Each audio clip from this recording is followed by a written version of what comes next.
reason why we're here having this hearing, just as we did with the Mount Tabor reservoirs. I submitted 9 pages today speaking directly to the criteria.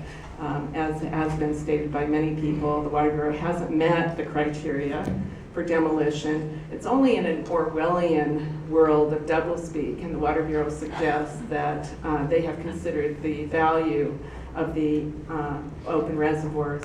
Why is it that in presenting to the Historic Landmark Commission, or BDS, they failed to provide them with the 70-page report, the Historic Structures, Washington Park Historic Structures Report, Reservoirs 3 and 4, that was prepared in 2010? Why was that? You're saying that's not in the record? I'm sorry? Well, I submitted it to the record, at the last minute. And we've been stakeholders, we've been acknowledged by every commissioner, Mayor Potter, Eric Stan, Dan Salzman, for years. We've not been contacted about this process, so it has not been a good public process. It's been only about what goes on top, what happens after you demolish. But if you read the first page of this report, the reason why, to answer my own question, why is it they didn't present this to the Historic Landmark Commission? Because they want to present the reservoirs as dilapidated, but what it says is that they were carefully designed and built for durability and low maintenance. Those considerations have allowed the structures to age gracefully.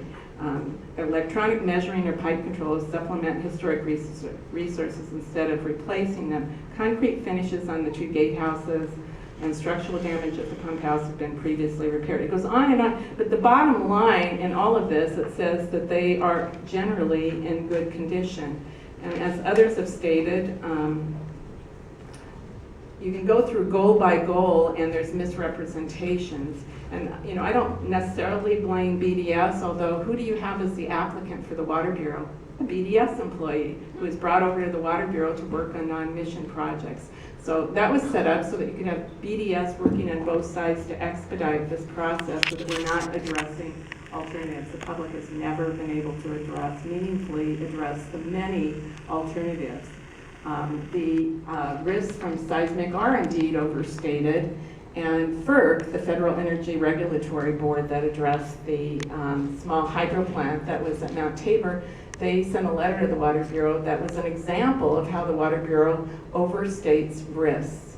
Those are much larger tanks, as you know, 50 million gallons on Reservoir 6, 35 each section. The reservoirs up at Washington Park are very small, and I've submitted many documents to Amanda over the years that show, through our extensive research, dam reports, that if there were an extensive seismic event in Portland, the anticipation was only minor leaking.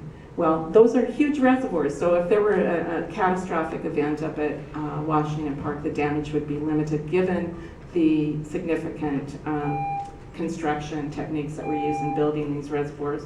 So in the 9-page document, I went through goal by goal and where information was lacking, from the Water Bureau to BDS, and they're absolutely wrong in terms of, just simple things, even on the little things like access.